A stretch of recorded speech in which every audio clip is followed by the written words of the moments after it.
저희가 묵상하고 있는 이 마태복음 23장에는 이 당시 유대 종교 지도자들을 향한 예수님의 7가지 책망의 말씀이 등장합니다. 오늘 함께 읽은 이 본문에는 마지막 3가지 책망이 등장하는데요. 이 시간 함께 이 본문의 말씀을 묵상하며 예수님께 책망과 저주를 받은 이 유대 종교 지도자들의 잘못은 무엇인지 우리가 함께 살펴보기를 원하고, 또 더 나아가 오늘날 우리 역시 동일한 잘못을 범하고 있지는 않은지, 또 말씀으로 우리의 내면을 그리고 우리의 삶의 자리를 돌아보는 그런 귀한 시간 되기를 우리 주님 이름으로 축복합니다. 본문의 말씀에서 예수님께서 책망하시는 것이 있었는데요, 그것은 하나님의 시선이 아닌 사람의 시선을 의식하는 유대 종교 지도자들의 종교적인 외식을 예수님은 철저하게 책망하고 있습니다. 25절 말씀인데요, 화 있을진저 외식하는 서기관들과 바리새인들이여 잔과 대접의 겉은 깨끗이 하되 그 안에는 탐욕과 방탕으로 가득하게 하는도다. 이들은 외적인 정결, 즉 사람의 눈에 보이는 정결을 지키기 위해서 잔과 대접의 겉은 깨끗이 하며 이와 같은 모든 정결법은 다 지켜 행하였지만, 이 말씀처럼 그들의 마음속에는 탐욕과 방탕이 가득했다라는 것입니다. 이것을 깨닫지 못하는 그들을 예수님께서 말씀하신 게 26절에 눈먼 바리새인이라고 칭하고 있습니다. 겉보다 먼저 안을 깨끗이 하라고 지금 예수님께서 눈먼 바리새인에게 말씀하고 있는 것입니다. 왜냐하면 이 마태복음 15장 11절 말씀과 같이 입으로 들어가는 것이 사람을 더럽히는 것이 아니라 입에서 나온 그것이 바로 사람을 더럽히는 것이기 때문입니다. 우리 마음의 정결, 내적인 정결이 없이는 외적인 정결은 의미가 없는 것입니다. 또 당시에는 사람들이 실수로 무덤에 접촉해서 약 7일 동안 부정하게 되는 것을 방지하기 위해 무덤에 회치를 하였다고 전해집니다. 특별히 유월절과 같이 많은 그 외부의 순례자들이 예루살렘을 방문하는 시기에 맞춰서 이러한 관례들이 행해졌다고 전해지는데, 이것은 무덤을 사람 눈에 잘 띄게 만들어서 그들이 접촉하지 않도록, 부정해지지 않도록 경고하려는 그런 목적이었습니다. 회칠한 무덤을 보시면 비록 그 겉이 화려하거나 굉장히 깨끗해 보일지는 모르겠습니다. 하지만 무덤에 회칠을 했다고 해서 그 무덤의 본질이 바뀌는 것은 아닙니다. 무덤은 여전히 죽은 사람의 뼈와 육신이 썩어 흙이 되어버리는 그런 곳입니다. 겉은 멀쩡해 보일 수 있지만 이것이 바로 무덤의 실제이고, 그리고 무덤의 진짜 모습입니다. 그렇다면 이 당시 유대 종교 지도자들이 이런 외적인 정결에만 치중하고 있는 이유는 무엇일까요? 그들에게 있어서 중요한 것은 그들의 겉모습을 보고 종교 지도자로 추앙되며 더 높고 더 고결한 자로 사람들에게 인식되기를 원하는 마음이 있었기 때문입니다. 이것은 사람에게는 겉모습 너머에 있는 우리의 내면과 인성을 볼 수 없다는 사실을 전제하고 있습니다. 오늘날 역시 수많은 사람들은 외모에 그리고 다른 사람의 시선에 신경을 쓰며 살아갑니다. 우리는 눈에 보이는 대로 판단할 수밖에 없는 그런 제한적인 존재이기 때문이죠. 그렇다면 사랑하는 여러분, 하나님은 어떤 분이실까요? 하나님은 반대로 더 철저하게 우리의 속마음을 보시는 분이라는 것을 성경은 저희에게 알려주고 있습니다. 이 사무엘상 16장에는 하나님의 명령을 따라 사울을 대신해 왕으로 세워질 사람에게 기름 붓기 위해 이새의 집을 찾아간 사무엘의 이야기가 등장합니다.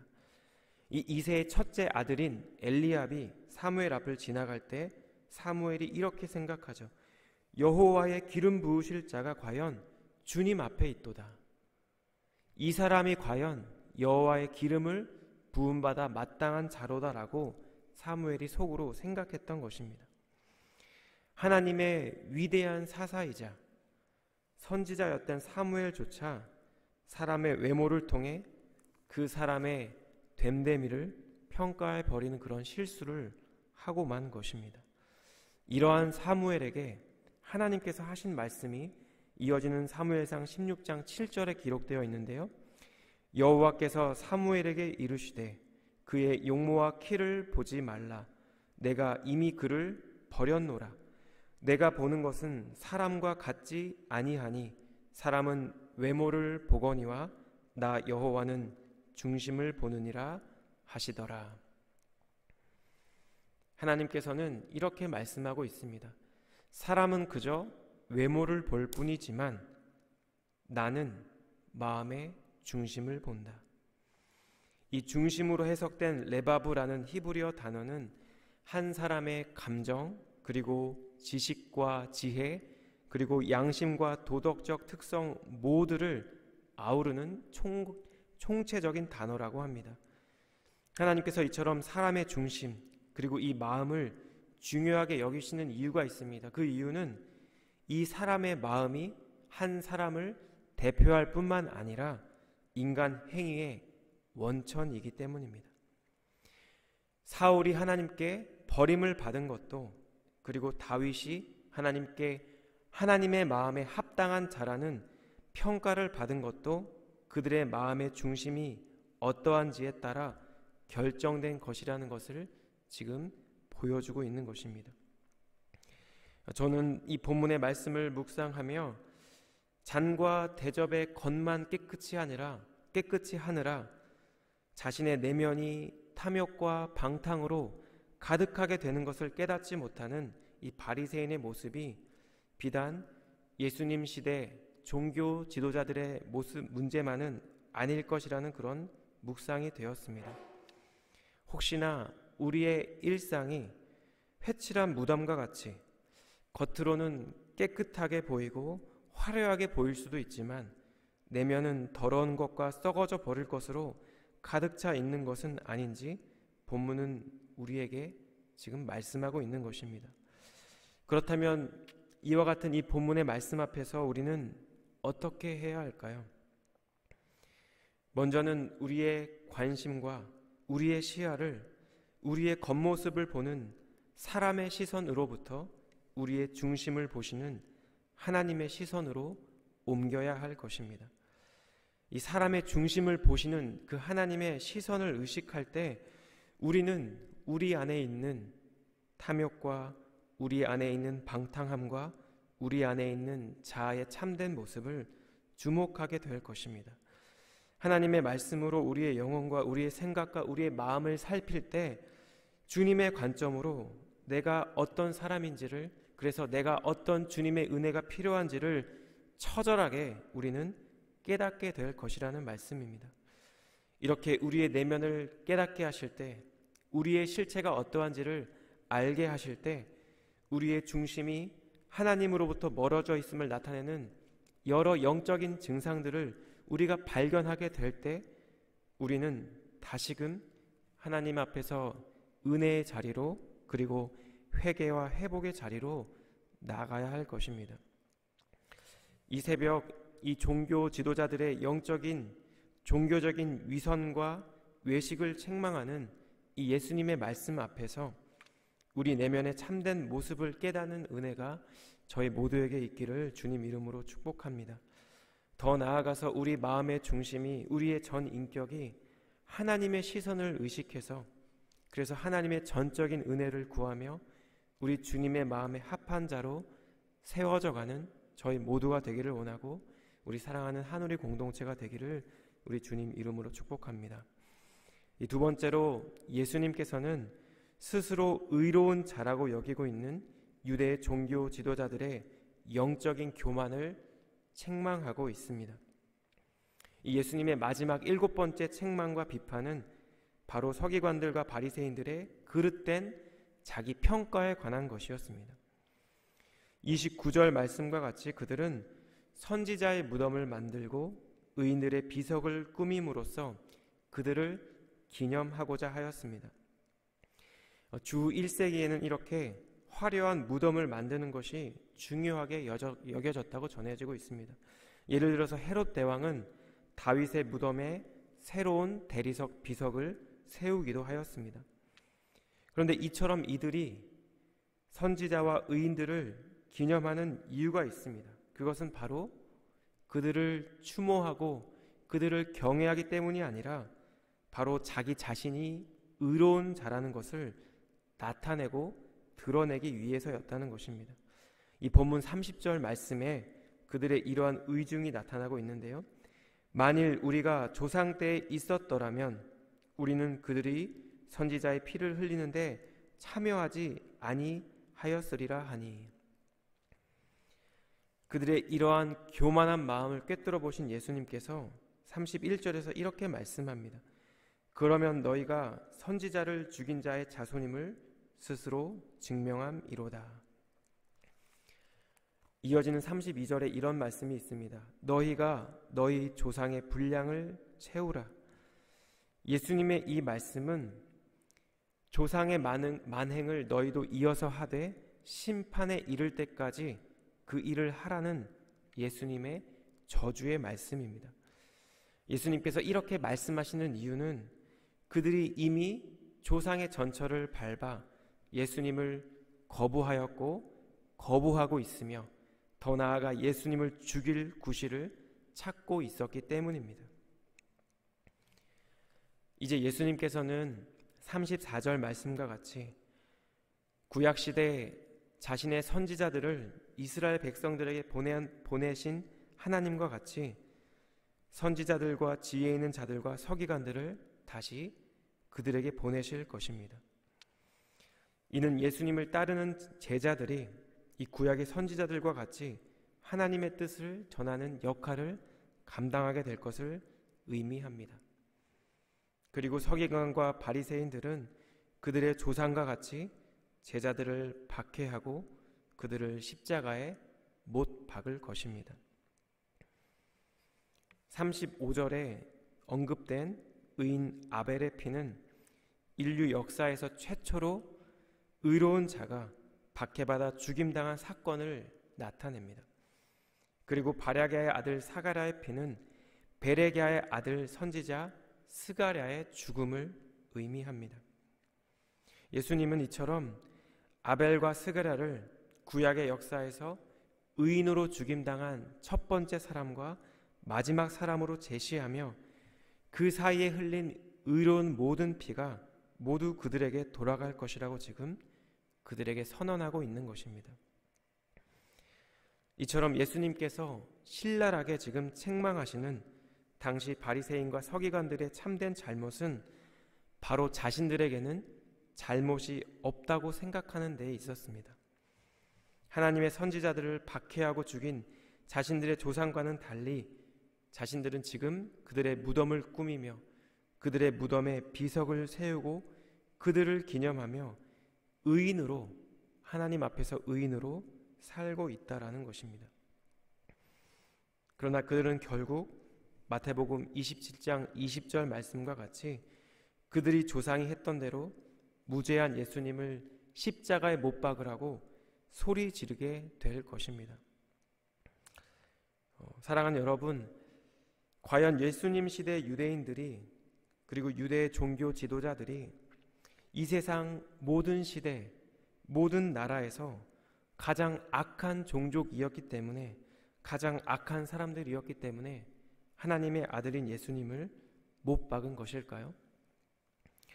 저는 어린 시절에 이 복음서의 이 부분을 읽을 때면 예수님을 메시아라고 따르던 백성들이 복음서 후반에 이르러서는 그를 못 박으라고 외치는 장면을 보며 이들이 모든 시대에서 가장 악하고 이중적인 사람이라는 생각을 한 적이 있었습니다.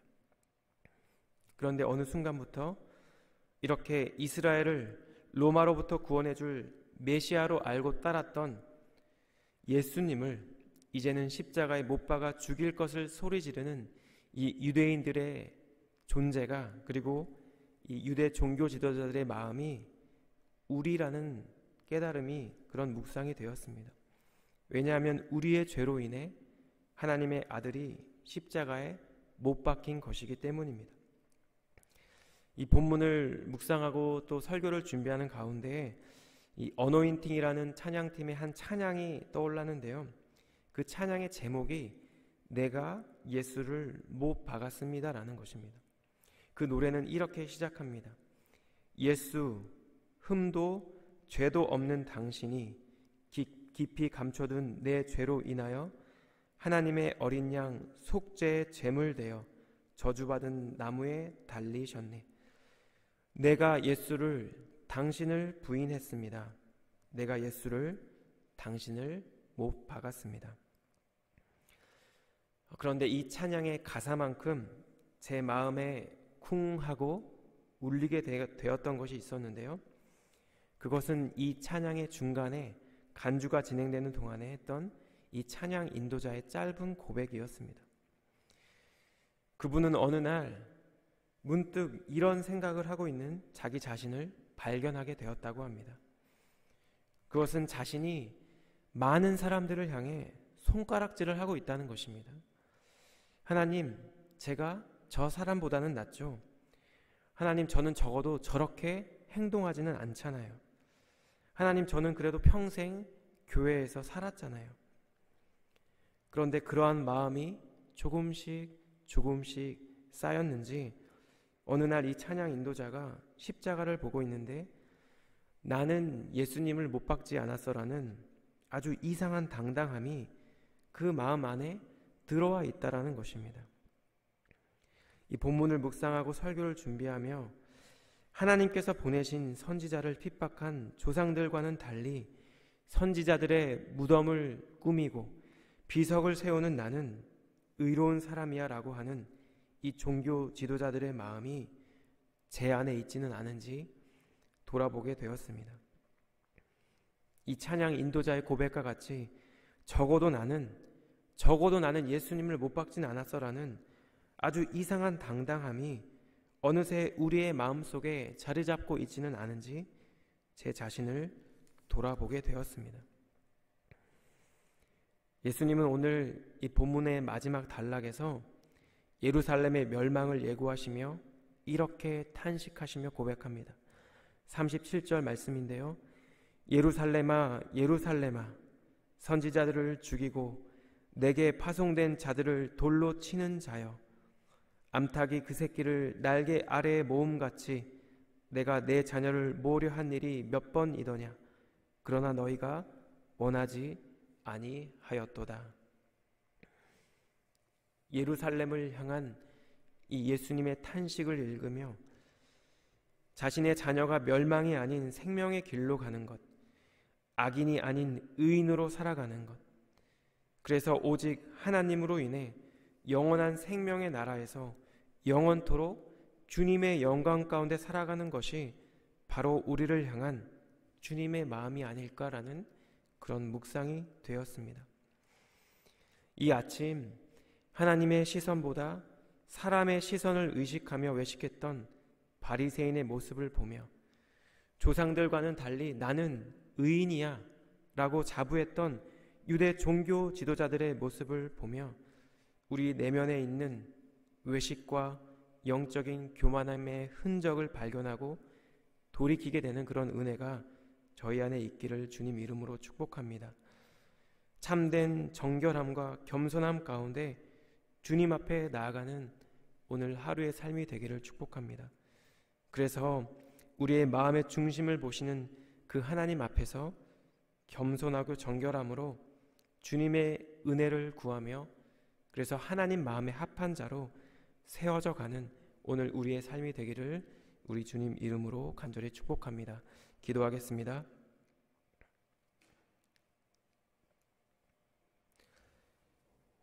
하나님, 이 아침에도 말씀으로 우리의 내면을 그리고 우리의 삶의 자리를 돌아보는 은혜 허락해 주심에 감사를 드립니다.